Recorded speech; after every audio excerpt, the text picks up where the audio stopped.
You are listening to Revealing Real Estate Podcast, where we dive into getting over your fear of taking risk in real estate and making money while you sleep. I'm Nick Oppedisano, your host and real estate guru with over 20 years of experience. It's time to get real. All right, welcome back to Revealing Real Estate. Today we are going to have a wonderful show and a wonderful guest.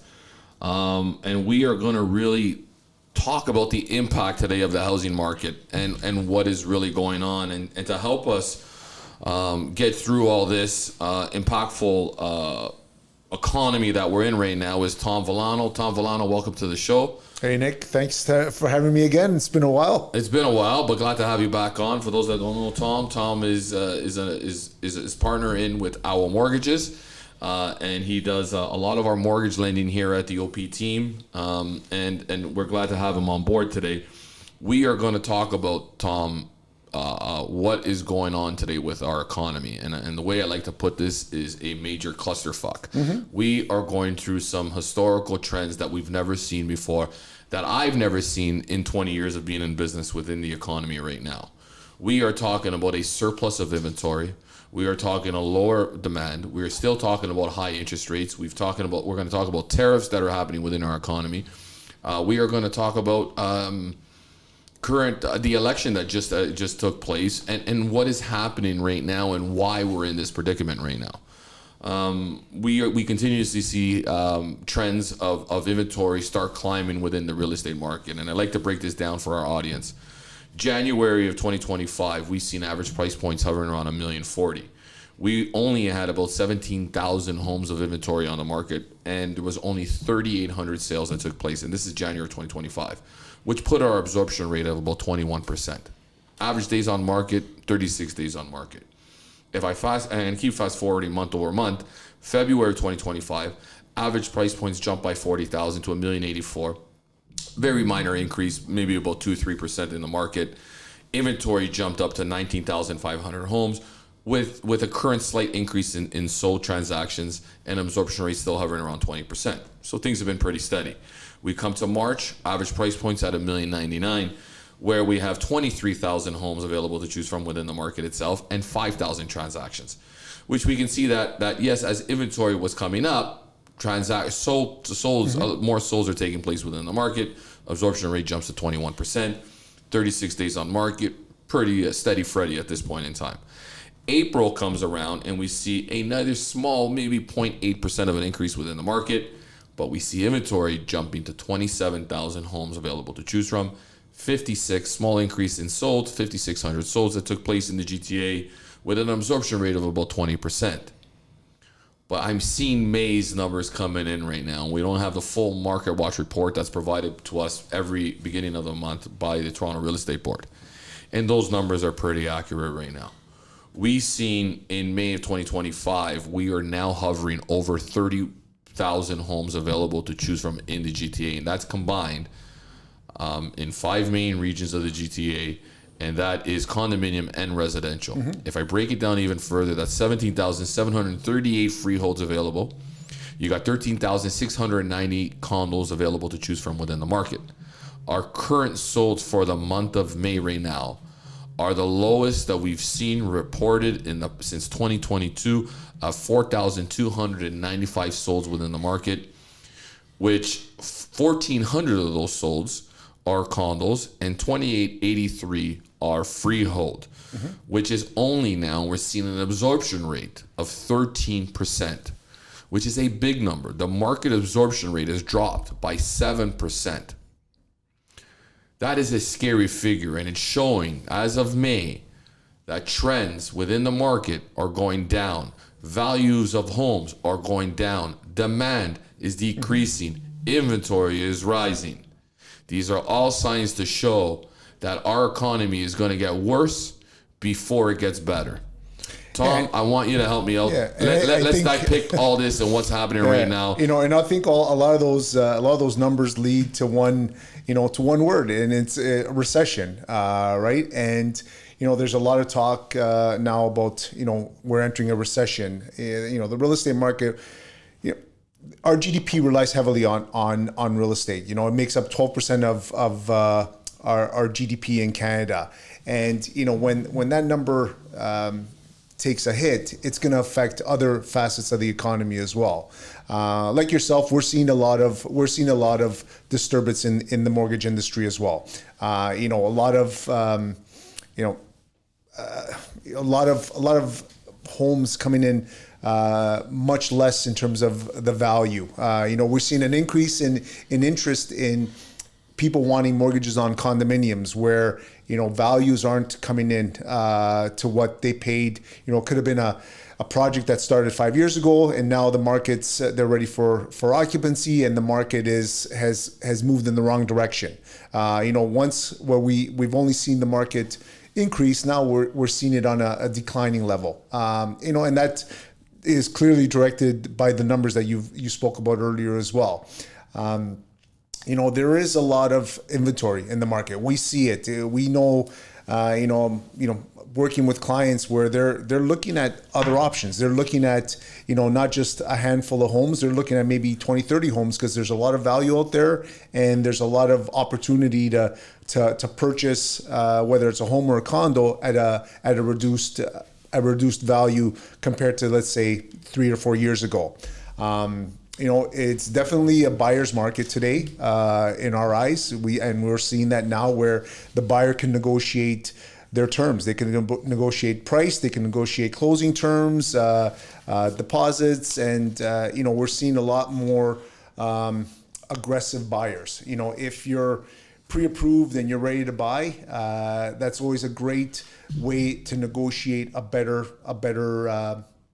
deal when you're buying a home.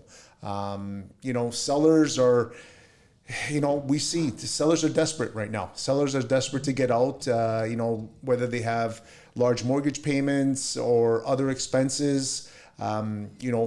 There's job insecurity with these tariffs. I know we're going to touch on that later on, but, people aren't willing to make decisions on big ticket items if they don't have job security. If you're a salaried employee that's, in the manufacturing industry or an industry where tariffs are going to affect your potential employment, people aren't making those decisions. They're not buying the homes. They're not buying the cars. They're not buying big ticket items right now because of the uncertainty with their employment going forward.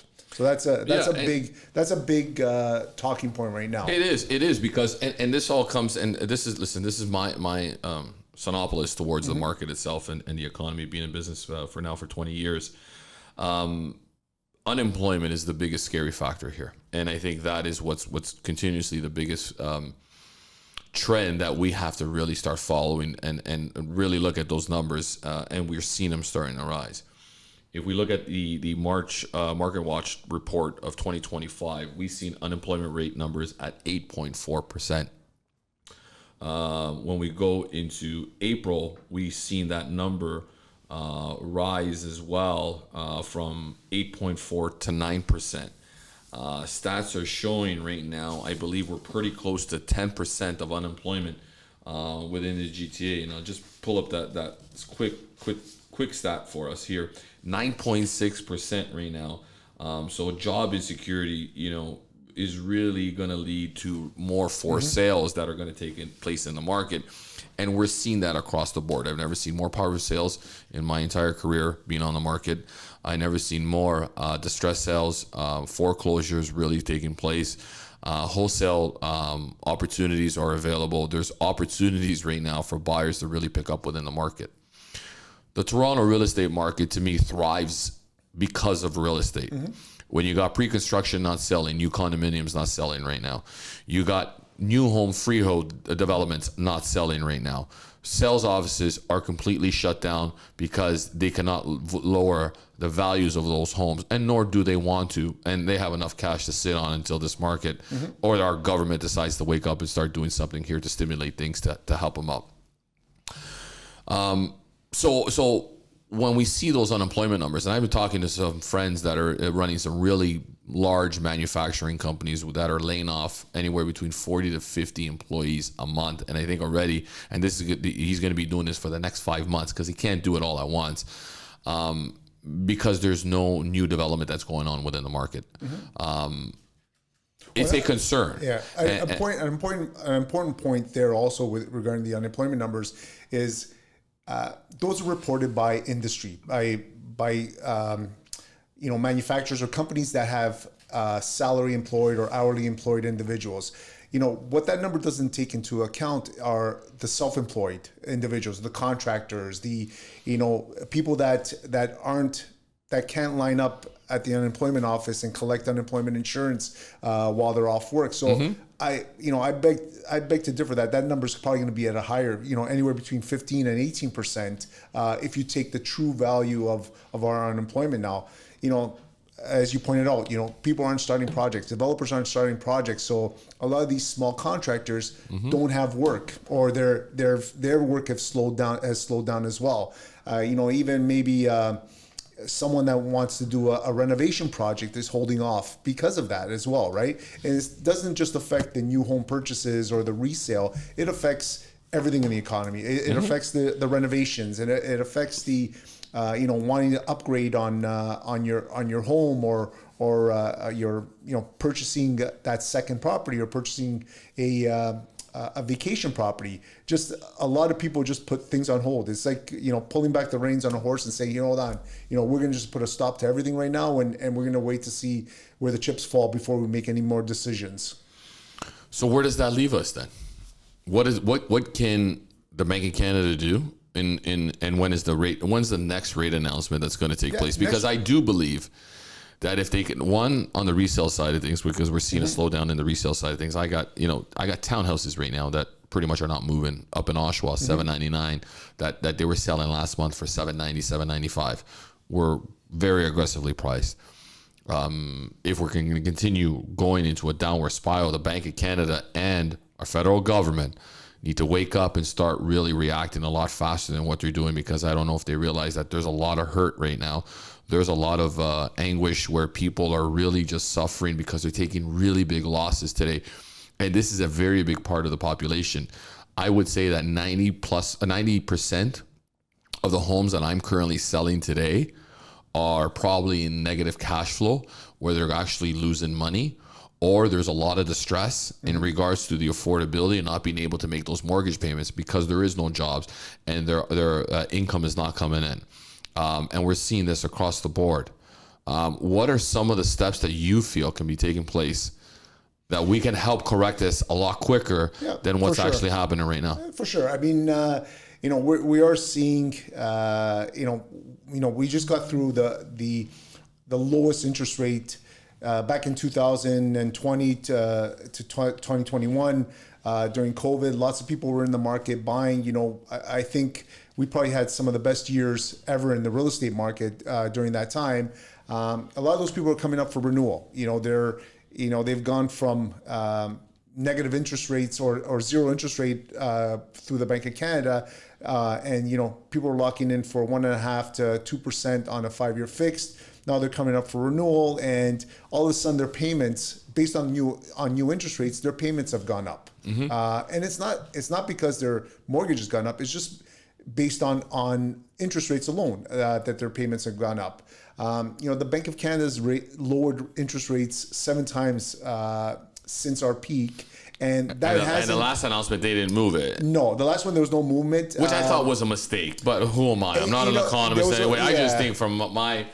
from where I stand. And I think there was a lot of noise because of the federal election during that time that they sort of held off. I think inflation numbers actually rose as well. And I think they were waiting to see who the new government coming in was going to be before they made a decision. Not that it's reliant on the government, but it's just there was a lot going on in the Canadian marketplace. And I think, maybe not to draw attention to interest rates, they sort of let it go for a month. We do have another interest rate announcement coming on June the 4th. I'm predicting maybe a 1/4 point interest rate drop on the Bank of Canada rate, the overnight rate. Which is not enough. It's not enough, but They again, gotta Nick, drop. I know, man. They gotta move a little faster. We've had 7 interest rate cuts, and it hasn't ignited the market. Correct. Right? I think again Because the rates are still high, though, Tom. rates are still high, yes, but we need to balance. We need a balanced economy, and we can't have zero interest rate because it'll It's be not like that, the Wild but West. how about the Yeah. people that right now are unemployed that can't afford to even make a mortgage payment right now because the rates are too high? And these people bought investment properties because, all signs were showing that the Toronto real estate market was a safe haven to invest, your capital in. Yeah, and I agree. There's a lot of angry people right now. Yeah, and again, we've had this discussion, you and me, over and over again, right? Real estate investment is great. Real estate ownership should be the first goal. Like your primary goal is to put a roof over yourself and your family. As your primary residence. Yes, as your primary residence. Then real estate investment should really be a secondary goal, especially on the investment side. Should it be today though, with the backlog of the landlord and tenant board? When you put a tenant inside, it's going to take you 7-8 months to evict that tenant if they're taking advantage of the system, because a lot of people today know their rights. Yeah, and tenants right now have a lot of rights that are into their benefit. That if they're not paying their rent, there's nothing that the landlord could really do until they take it to the LTB, and the LTB is not going to get you a court date until 8 months down the line. And these people won't get away with not paying the rent, and then they do it again to the next landlord and then the next landlord. Yeah. So what's happening is, especially from the investor point of view, they're like, oh, we'll take our capital somewhere else. No problem. I'll deal with this. I'll sell the house. I'll move my money out of the country. I've never seen so many people tell me how they want to move and get outside this country right now and invest their money and relocate their family for the amount of taxes we pay within this country, and for the and for how everything is not in favor for them to invest their money in real estate here anymore in Canada. It's a problem, Tom. No, it's a problem. for sure. I agree. And it's a trending problem. Unfortunately, we don't have all the time in the world to solve everyone's problems. We don't. But we're just trying to make understand that. Like I said, the real estate. Again, it's not for the faint of heart. Just like anything, you don't want to go into there with your eyes closed. You have to look at all the risks associated with it, because just with anything, there's a risk associated with it, right? Again, brick and mortar values, hopefully it will come back. In the long term, maybe near term, we don't see the values coming back as quickly as they did, when we went through this or something similar to this years ago. But again, real estate, there is still a projection for immigration, for the population to increase. There's still opportunity in Canada. Canada's still a young country, so we still have opportunity here. We still our gates are still open for immigration. Definitely with the Liberals involved, for sure. They will. And to your point regarding, what can you do to sort of ignite the market a little bit? I work with a number of developers and builders. Some of them are, and you said they're putting projects on hold. They're not putting projects on hold so much because there's lack of interest or lack of buyers out there. One in particular has told me that they're waiting to see what the government does with the HST, and if they introduce the removal of HST on new homes, they're just going to pass that on to the buyers, and that's savings into the buyer's pocket. So a property that they were going to pay, let's say $750,000, now they're going to save the HST on that because the builder or developer is able to pass it down to the prospective buyer. Now that property is going to sell for $650,000, making it a little bit more manageable and more affordable for new Canadians coming into the country as well. So I think that's a great initiative, and I think if it holds true, I think a lot of developers and builders are waiting for the same thing as well. So what would you think is going to happen? You're telling me that you feel that government can do a lot right now to change how this is all going to play out from now to the rest of the year? Do you feel that government can come in and start implementing legislation that would help correct the current status of our economy? And do you feel that if interest rates do start coming lower, do you think it'll help stimulate where people would actually get off the fence right now as they are, because they're all sitting and waiting, they're all holding off to see what's going to happen with what our government announces, and how this is all going to really play out. Yeah. Do you think that there's things that could be done? How about removing the stress test, Tom? And I'm these are just three full questions here. Throwing a lot at you. You know what? But there's so much that I feel could help stimulate things right now, where you don't have to see all this, this hurt that's happening within the market right now. So stress test, that's a great what's point. It there for? The stress test, it was. Again, the stress test, when I sat across clients all the time, and we had interest rates at 1.5%, I would tell them, I would warn them. I said, listen, the reason why we have a stress test is because at some point rates are going to be back to 5.25%, and the government wants to make sure that you're able to afford your house at 5.25%, not at 1.5%. They want to make sure that when the rates go up, which eventually they are going to, because we can't thrive as a country if interest rates are 0%. So they were forewarning people at that point. I think maybe going back to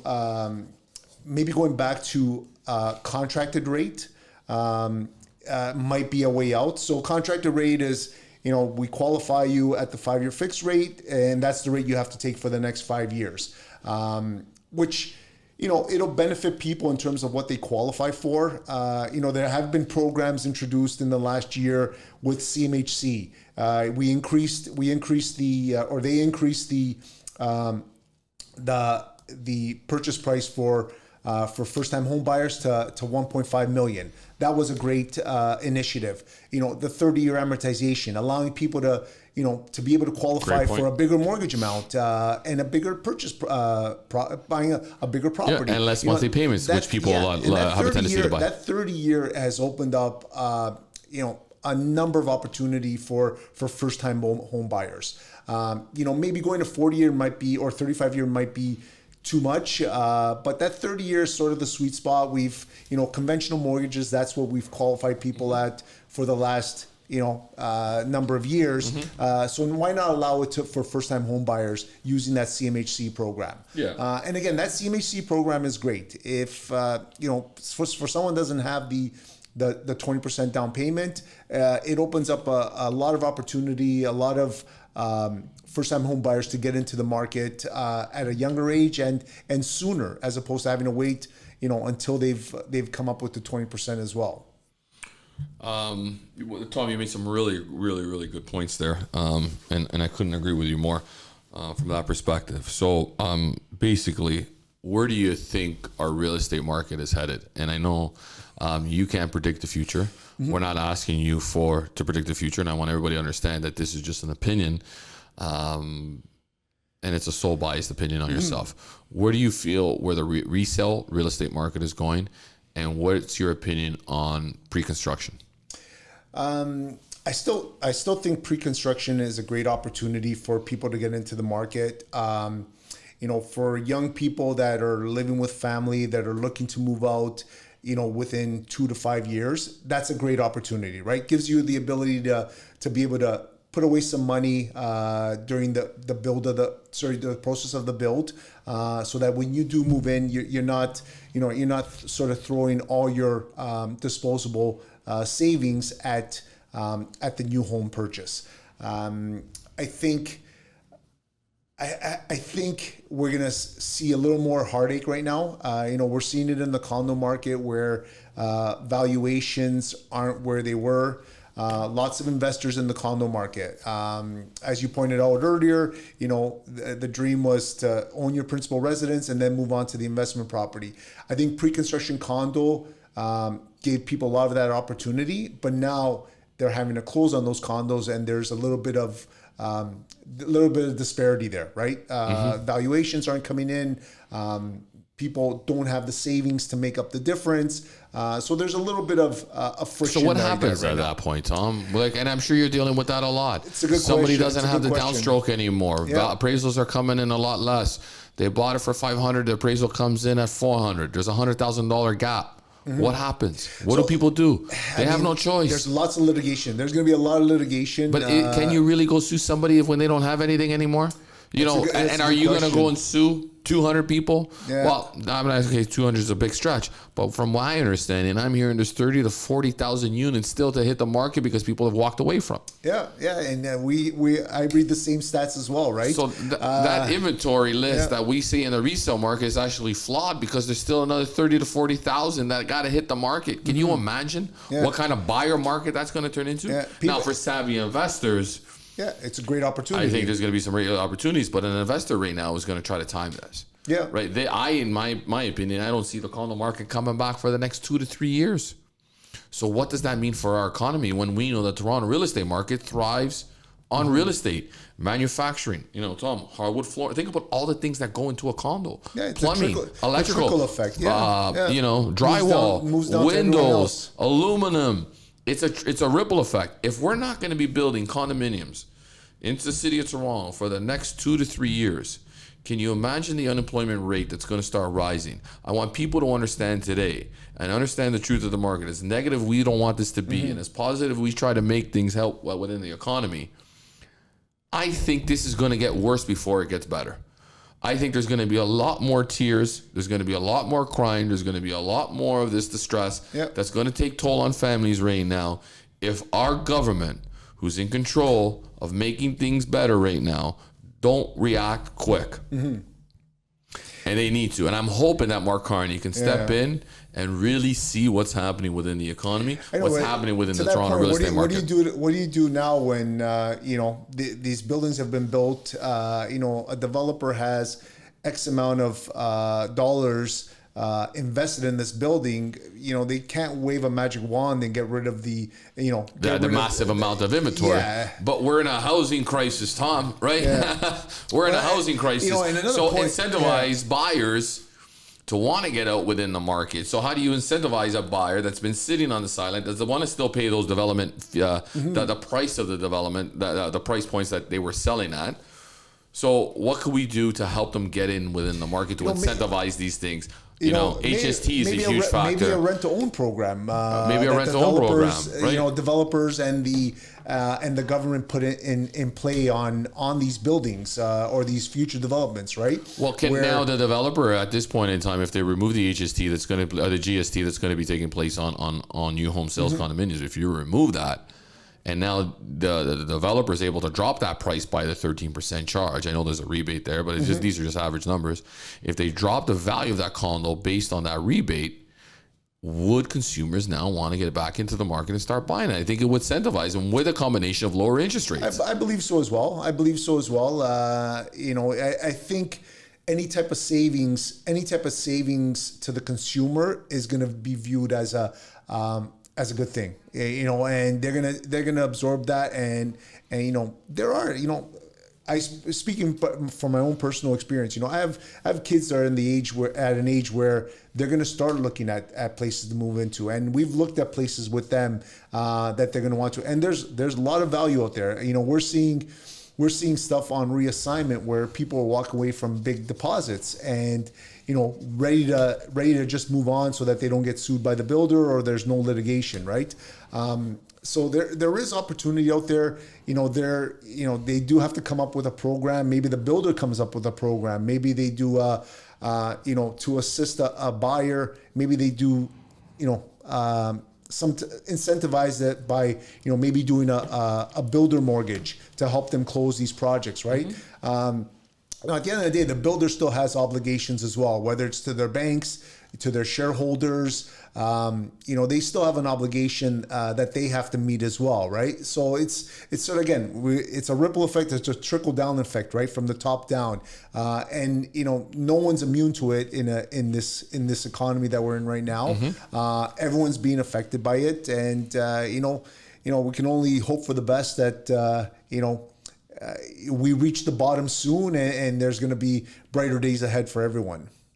So I've been tracking stats since September of 2021, and we'll talk about some peaks within the market, 2021, 2022, where we've seen average price points hit as high in 2022 of March of about a 1.3. And we were just coming out of COVID. And we were just 22, correct. Yeah. So like September 2021 COVID time average price point in the GTA was at $1,136,000. When we went to, let's say we'll fast forward to May of 2022, our average price point in the GTA was at $1,200,000. If I go to May of 2023, we were averaging a price point of $1,196,000. We see some good markets. And then we start seeing a trend back of 2024 of May, where average price point was $1,165,000, and we are currently now hovering at $1,100,000, which I think you're going to see that's April. May stats will probably come under 1.1 back to $1,084,000, which we've really seen. If people have been holding off, there hasn't been any growth within the markets itself since 2023. We're back to those price points because back then they were at $1,080,000, $1,084,000 at that point in time, and we're full fledged into the spring market right now, which in trends show that the spring market is always our busiest market. Realtors make 75% of their income is made within the spring market, and then we go into the summer months because a lot of people want to transition before kids start up. School starts September yet. And in September it starts to triple up again. But again, there's your other 25%. It's interesting, those stats and those average sale prices. If you look back to when your first quote, the first year of that, interest rates were similar to what they were today. Yeah. So we're getting back to home values to what they were pre-COVID. Yeah. Same with interest rates. We went from, I remember back in 2021. 3-year fixed, 5-year fixed, 3.99. We're getting back to that point now where we had a good point. Yeah. A quick decrease when COVID hit, and then we had a huge increase in the interest rates when we came out of COVID, right? But now they're starting to stabilize. We see interest rates today and think that they're high. Again, I think interest rates are pretty stable at this point. I would like low interest rates as well. Don't get me wrong. I think everyone wants low interest rates, but this is an average interest rate economy right now. 3.5, hovering around the 4% mark, 4 to 4.5%. It's pretty. Alternatively, still, what can you get a fixed rate at today? It's still low interest rate. It is. Let's say call it 4.25%, 4.24%. So at the end of the day, it's still pretty much affordable. Yes, if we come down under 4%, 3.5%, I think rates will start coming down forcefully by the end of the year. I don't think that's the biggest factor right now. I think the biggest factor is supply and demand. Supply right now, if we go back, and I'll give you those stats, February of 2023, we would have 9,643 units available on the market. 5,000 of those would sell. Our absorption rate, we're hitting about 50 to 100% at certain points within the markets itself and certain trends. That was in 2023. If I go back to 2021, our absorption rate for September of 2021, we would, for every house that we had listed on the market, there was a sale that took place month over month. And at one point, there wasn't enough inventory on the market to support the demand that was out there. We would have absorption rate at 148%. So that means 148% of our economy was actually looking to buy something, and there wasn't not enough supply out there to keep up to that demand. Today, it's the opposite way around. And if you look at the amount of inventory, there's only now 13% absorption rate within the market. That is pretty much. The 10% of our population right now is really only looking for it, and that's not enough. I think buyers are getting savvy, Nick. I think what they're doing is they're sitting on the sidelines and saying, okay, we have a lot of opportunity there. There's a lot of inventory, and it takes one seller to drop their price one time. Let's say within 14 days, 14 days after they originally list the property, where a buyer will say, well, you know what, maybe we'll wait a little bit longer. Maybe this person's going to drop again. Maybe I get a better deal. Or they'll look in an area and say, well, and especially if, let's say we take your example of people having to sell. You have two people in the same area having to sell. One lists for, let's say 15% less than the first person. People are going to wait around and say, well, maybe there's someone else coming to market that's going to be even lower than the two that we see now, right? And I think just people are, again, waiting for the other shoe to drop, waiting for someone to really get desperate before they jump in and want to make a deal on the purchase side of the transaction, right? Like again, sellers get desperate. They get to a point where they can't keep up with the payments. They've exhausted all their savings. They've dipped into maybe their credit facilities to make mortgage payments, and especially on an investment property. The trend is that the first thing you're going to sell when you can't make payments or when you're struggling is your investment properties. You're going to try and protect your principal residence. You're going to continue to make payments on your principal residence, but your investment property, there's less of attachment there, and that's usually the first item to go. And maybe that's what's generating the big numbers on what's listed for sale right now. Is all these people saying, hey, you know what? I gotta pull the chute. I'm gonna list my investment property before going down listing my principal residence. So I'm going to leave off by saying, first and foremost, Tom, thank you for coming on to the show today. It was a great show. Oh, my pleasure. You did a wonderful job and provided some wonderful insights to what's happening within our economy. I'm going to leave off by giving some advice here to sellers that are currently in the market trying to sell their house that are looking to get top dollar. You have to come to the realization that the real estate market values have dropped. They have dropped from 2024 and they have dropped from 2023. You have to really consider if there is a need for you to sell that home. If there's a need to sell that home, find the right, there's equations within the market that we as realtors do to get our research done so that we can get you priced out within the market. If you've been sitting on the market for over 30 to 40 days today, it's telling us and the market is indicating that you're overpriced. It's either you make the choice to reduce your value or you get your home off the market. Realtors, if you see that the house is overpriced, ask your clients either one, to correct the price point to get it to what market value is today, or sometimes you have to learn to fire your client. And I'm just giving you that in all respect to make you understand that a lot of the inventory that's currently out within the market today is overpriced. And I think that number is running over 60% today. If we removed all those overpriced listings within the market, you wouldn't see all that inventory. Buyers wouldn't have so much of a selection to choose from. We would get into a more balanced market. Today, we are in a full buyer's market. I would consider we are in a recession. So please, let's do our best out there to really work together to help this economy get better, because there is a lot of people out there that are losing jobs. There are a lot of people that have lost a lot of money in value in their homes, that are holding on to these investment properties where investors are really taking, a very big loss within their properties that they currently own. And there are some specific stressful times. I'm hoping that our government from all municipal levels can do better right now to really make some changes so that we can get this economy into the Toronto market thriving as it once was, because I think it's a better place and a better world for it. But Tom, thanks again for coming on to the show. We appreciate you, and we'll do it again. Appreciate you having me on. Thank you. Looking to buy or sell? Call a team you can trust. Don't believe me? Our Google reviews say it all. Put us on your lawn, your house will be gone. TheOPteam.com.